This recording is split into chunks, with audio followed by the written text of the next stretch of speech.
Dipersembahkan oleh Pemirsa, saya Ahmad Murodi hadir menyapa Anda dalam program Special Dialogue. Selama 1 jam ke depan kami akan membahas masalah pengaturan layanan aplikasi atau konten melalui internet atau biasa disebut layanan over the top. Dan inilah Special Dialogue selengkapnya.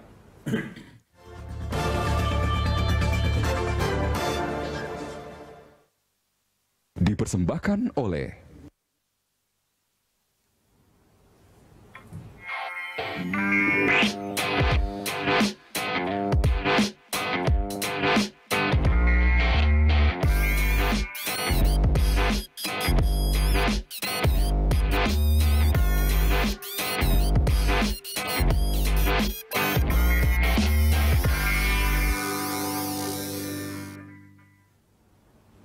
Perkembangan aplikasi dan layanan internet saat ini sudah semakin banyak dan variatif. Kita tentu tidak asing dengan WhatsApp, Facebook, Twitter, Pad, dan lain-lain. Dengan aplikasi itu kita bisa mengirim pesan, berbagi foto, melakukan voice call, bahkan video call. Layanan itu semua bisa dilakukan tanpa tambahan biaya. Syaratnya cukup dengan memiliki akses internet. Layanan inilah yang disebut OTT atau over the top. Pemanfaatan layanan OTT ini kini semakin masif dan eskalatif, karena itu kini perlu regulasi yang jelas untuk mengatur layanan tersebut. Dan untuk membahas lebih dalam masalah pengaturan layanan OTT, di studio telah hadir Kepala Pusat Informasi dan Humas Kementerian Komunikasi dan Informasi Ismail Cawidu, kemudian Komisioner Badan Regulasi Telekomunikasi Indonesia Muhammad Imam Nashiruddin, dan pemerhati media sosial Wicaksono atau yang lebih dikenal sebagai Ndoro Kakung di dunia maya. Apa kabar Pak Ismail? Alhamdulillah Pak baik. Imam, gimana kabar? Baik. Mas Wicak, gimana kabar? Ndoro Kakung, yang lebih dikenal Ndoro Kakung di media sosial. Oke, saya sebelumnya ke Pak Ismail dulu. Pak Ismail, ini sebetulnya apa yang melatar belakangi keluarnya rancangan peraturan menteri ini, Pak, untuk mengatur OTT? Jadi begini, kalau saya mau sejujur-jujurnya ngomong begini, ketika Netflix itu tiba-tiba muncul dan itu menarik pelanggan banyak di Indonesia, itu sepertinya kita seakan-akan kehilangan aturan, sehingga banyak yang protes yang muncul. Ini ada yang pro, ada yang kontra. Karena adalah sekarang ini kan kita lihat bahwa perkembangan kemajuan teknologi komunikasi dan informasi dan data itu semakin konvergen dan semakin maju pesat, sementara aturan yang ada itu ketinggalan. Nah, belajar dari kasus itu maka kita di Kominfo bersama dengan BRTI itu mengadakan rapat. Bagaimana menyikapi itu? Karena setelah Netflix pun juga akan muncul lagi berbagai macam aplikasi-aplikasi yang juga mengandung konten dan juga menjadikan masyarakat sebagai objek. Oke. Nah, dari pertemuan itu, dari kasus inilah maka kita melahirkan sebuah peraturan menteri tentang layanan aplikasi dan konten di internet. Supaya apa maksudnya? Supaya ini ada kejelasan kita di dalam menyikapi setiap perkembangan yang muncul nanti ke depan. Jadi ini memang antisipasi jauh ke depan. Oke. Kemudian apa yang baru Pak dibandingkan dengan surat edaran yang juga baru keluar terkait dengan OTT juga kan, kalau tidak salah Maret lalu begitu ya, surat edaran Kominfo. Apa yang baru sebetulnya dari itu dibandingkan yang saat ini? Enggak ada, itu surat edaran yang kami keluarkan itu adalah warning pertama kepada para OTT supaya mempersiapkan diri bahwa sebentar lagi kita akan melakukan peraturan menteri secara resmi gitu. Jadi itu adalah bagian dari ini juga yang akan Jadi sebelumnya dipersiapkan dulu. Ya, dipersiapkan dulu kepada para OTT supaya mereka mempersiapkan diri bahwa akan ada keluar aturan seperti ini. Oke, Pak Imam, sebetulnya saat ini seberapa urgent sih dibuat rancangan peraturan menteri seperti ini? Jadi over the top ini atau aplikasi dan layanan konten melalui internet ini sebenarnya sudah menjadi pembicaraan lama di dunia. Tidak hanya Indonesia, dan dampaknya cukup besar pada masyarakat maupun ke pemain usaha. Yeah. Jadi memang ini sangat urgent untuk kita tetapkan aturan yang memberikan kepastian hukum bagi semuanya. Dari sisi lain, satu sisi pemerintah ingin mendorong internet ini sebagai pendorong ekonomi nasional. Tetapi juga kita harus melihat bahwa kepentingan masyarakat juga harus dijaga. Bagaimana kita melindungi masyarakat, bagaimana kita kemudian memberikan kepastian hukum kepada penyelenggara bahwa same service same rule. Jadi aturan ini berlaku untuk semuanya, tidak hanya OTT lokal tetapi juga OTT di luar negeri. Jadi semuanya punya aturan yang sama. Jadi ini sudah sangat mendesak kita atur karena konvergensi dulu hanyalah konvergensi telekomunikasi, internet, dan media. Sekarang internet ini membuat konvergensi bertambah lagi, mungkin juga kesehatan masuk, transportasi masuk. Hampir semua kehidupan kita sehari-hari sudah ada internet. Nah, pertanyaannya kemudian adalah, pro kontranya adalah, apakah internet ini merupakan daerah yang unregulated atau regulated? Satu sisi mengatakan kita bebas dari aturan, tapi sisi yang lain mengatakan bahwa internet itu tidak ada bedanya dengan dunia offline, bahwa aturan yang harus berlaku di offline ya berlaku di online, bukan dunia yang terpisah karena menyangkut kedaulatan negara. Jadi saya rasa ini pemerintah Indonesia cukup berani untuk memberikan guidance aturan mengenai OTT. Setahu saya negara-negara lain bahkan belum mengeluarkan aturan yang sama. Oh, negara lain belum? Negara lain belum. India sampai saat ini belum mengeluarkan. Tadinya kita mau sinkronkan dengan Uni Eropa. Tetapi Uni Eropa juga sampai hari ini juga belum mengeluarkan. Jadi saya pikir Indonesia harus punya sikap bagaimana melindungi rakyatnya, bagaimana melindungi kedaulatan, tetapi juga bagaimana tetap mendorong ekonomi. Artinya peraturan menteri yang dikeluarkan ini nanti begitu Pak, ini juga sebetulnya belum mengacu, belum ada contoh dari negara-negara lain begitu Pak? Contoh secara komprehensif belum ada, yang secara ada baru sektoral. Misalkan Uni Eropa mengatur mengenai bahwa pajak online itu ya tidak online itu tidak menafikan offline. Artinya ketika kena pajak di offline, Uni Eropa mengatakan kalau online juga kena pajak atau istilahnya Google Tax. Nah, di kita lebih komprehensif karena OTT yang kita atur ini adalah ada beberapa jenis. Jadi OTT itu ada yang sifatnya OTT communication seperti WhatsApp, kemudian dan sebagainya yang punya fungsi komunikasi. Kemudian ada OTT konten yang modelnya semacam kayak Netflix bagi yang film misalkan atau iFlix, kemudian Spotify untuk musik dan sebagainya. Tapi juga ada yang lain seperti e-commerce dan sebagainya. Jadi kita ingin menjadikan regulasi ini regulasi yang konstruktif gitu ya bagi ekonomi, tetapi juga bagaimana menjaga kepentingan masyarakat supaya terlindungi dan juga penyelenggara existing juga bisa hidup bersama-sama. Gitu. Oke, saya ke Mas Wicak. Mas Wicak ini sebagai pengamat media sosial atau mungkin juga mewakili pengguna begitu ya media sosial. Kalau Anda melihat rancangan regulasi seperti ini, apa sih poin paling penting yang Anda soroti? Menurut saya yang pertama sebetulnya ini inisiatif yang bagus dari pemerintah karena apapun bentuknya produk aturan, hukum, regulasi itu memberi kepastian kepada masyarakat sebagai pengguna layanan. Nah, tinggal nanti dilihat apakah layanan ini atau aturan yang mengatur layanan ini memang benar memberi kepastian hukum pada pengguna atau tidak. Misalnya kemarin ketika banyak layanan baru muncul dan pemerintah belum mengeluarkan aturan atau regulasi, yang terjadi adalah kemudian misalnya ada situs diblokir, ada layanan diblokir, tapi kemudian masyarakat protes, lalu dibuka lagi. Jadi seolah-olah ini tidak ada kepastian hukum. Kalau ada payung hukum yang mengatur semua hal yang berkaitan dengan OTT, masyarakat tentu juga akan jadi terbantu. Sehingga mereka juga nggak selalu kaget-kaget, tiba-tiba ada layanan diblokir, sementara ada pengguna yang misalnya menaruh karyanya yang bisa mendatangkan keuntungan ekonomi, tiba-tiba ditutup dan tidak ada kejelasan. Nah, menurut saya ini jadi satu langkah yang baik dari pemerintah. Ya, ini suara masyarakat langsung begitu ya. Sebagai pengguna media sosial semuanya berteriak ketika kemarin ada yang diblokir, ada yang gitu. Tapi memang yang namanya perkembangan teknologi itu berjalan terlalu cepat dibandingkan peraturan yang ada. Mungkin nanti setelah ini kita akan bisa elaborasi apa saja kewajiban dan larangan yang tidak boleh dilakukan oleh OTT. Bisa tetaplah bersama kami, Special Dialog kembali sesaat lagi.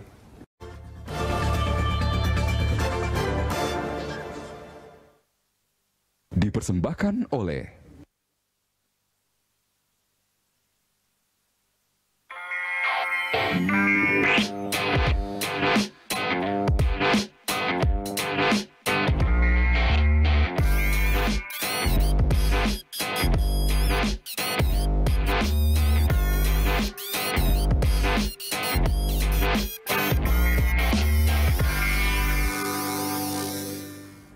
Ya, pemirsa, kita kembali lanjutkan Special Dialog. Saya langsung ke Pak Ismail Cayudu. Mungkin Pak Ismail bisa mengelaborasi apa saja sebetulnya yang diatur di rancangan permen ini gitu, apa kewajiban dan larangan yang tidak boleh dilakukan oleh OTT? Ya, memang lazim dalam sebuah peraturan kan memang mesti ada apa yang diatur ya, apa kewajiban dan apa yang harus apa yang dilarang. Nah, di dalam peraturan menteri ini ada 7 hal yang menjadi kewajiban mereka dan ada kurang lebih 16 yang menjadi larangan-larangan. Kemudian di antara kewajiban-kewajiban itu ada yang pertama bahwa mereka OTT itu harus menaati seluruh ketentuan yang ada dalam perundang-undangan yang terkait ada 14 bidang. Mulai dari perdagangan, kemudian tidak boleh monopoli perdagangan, hak kekayaan intelektual, masalah periklanan, perpajakan, dan seterusnya itu ada. Jadi itu dikembalikan kepada aturan yang ada, itu harus taat pada aturan itu. Pertama. Yang kedua, mereka harus melakukan perlindungan data terhadap pelanggannya ada. Jadi data privasi harus dilindungi. Yang ketiga, mereka harus melakukan filter konten. Jadi mereka sendiri yang memfilter kalau ada misalnya konten pornografi, mereka yang drop sendiri. Ya, jadi tidak perlu lagi diblokir, gitu kan? Kemudian berikutnya mereka harus menggunakan sistem pembayaran nasional untuk pengusaha Indonesia. Kemudian mereka harus memahami melakukan protokol internet Indonesia. Kemudian mereka harus menjamin akses untuk penyadapan kalau ada kasus hukum. Artinya kita bisa masuk ke dalam data itu. Dan yang ketujuh adalah mereka mencantumkan informasi dalam petunjuk berbahasa Indonesia. Ini kan banyak OTT yang hanya bahasa Inggris, sehingga orang yang menggunakannya itu tidak bisa menggunakan tidak bisa memahami dengan baik. Itu kewajiban. Nah, sementara larang-larangannya adalah yang pertama biasa dalam aturan yang pertama bahwa keberadaan mereka tidak boleh melarang atau mengganggu hal-hal yang bertentangan dengan Pancasila dan Undang-Undang 45. Itu pasti. Kemudian mereka harus juga mengatur hal-hal yang mengancam keutuhan negara, mereka tidak boleh lakukan.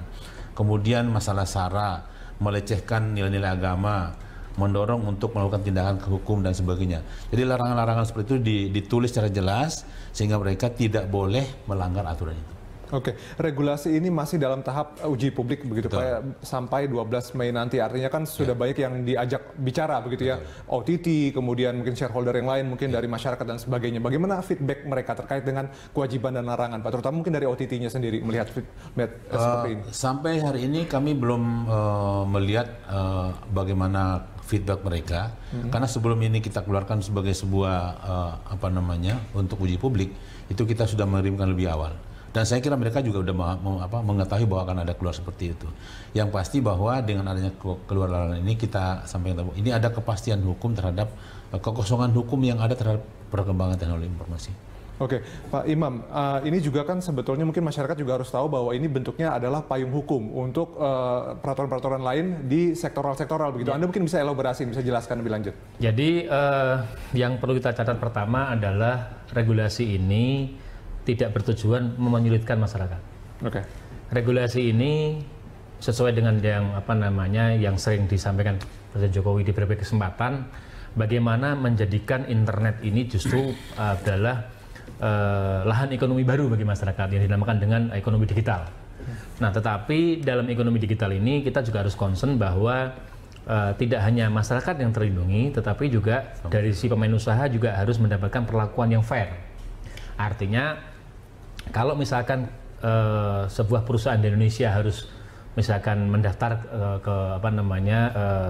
membuat perusahaan, kemudian membayar pajak dan kewajiban-kewajiban lainnya yang mengikat seperti undang-undang transportasi dan sebagainya, maka ketika ada investor luar negeri yang datang juga harus sama perlakuannya. Jadi same service same rule. Jadi kita memang mendesain peraturan menteri ini sefleksibel mungkin, tetapi sifatnya adalah dari Kominfo ini mengatur bahwa adanya internet, adanya aplikasi dan konten melalui internet tidak serta-merta menghilangkan kewajiban mereka untuk ikut tunduk dan patuh pada perundang-undangan yang berlaku di negara kita. Jadi dengan kata lain kita ingin menjaga kedaulatan negara kita. Adanya internet tetap saja harus tunduk dan patuh.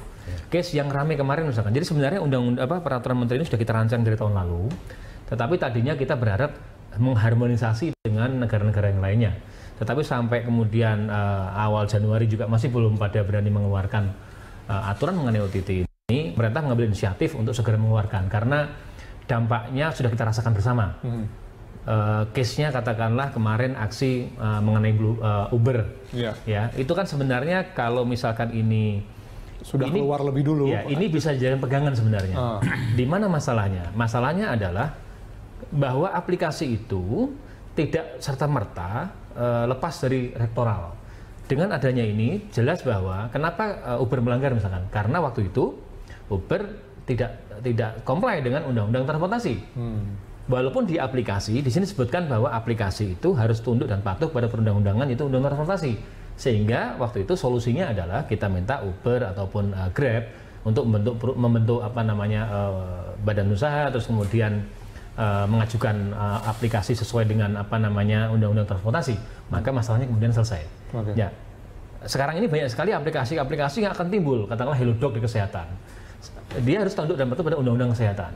Kemudian secara aplikasi, nah kita lihat kalau memang tidak ada yang dilanggar, ya berarti dia menjadi OTT legal.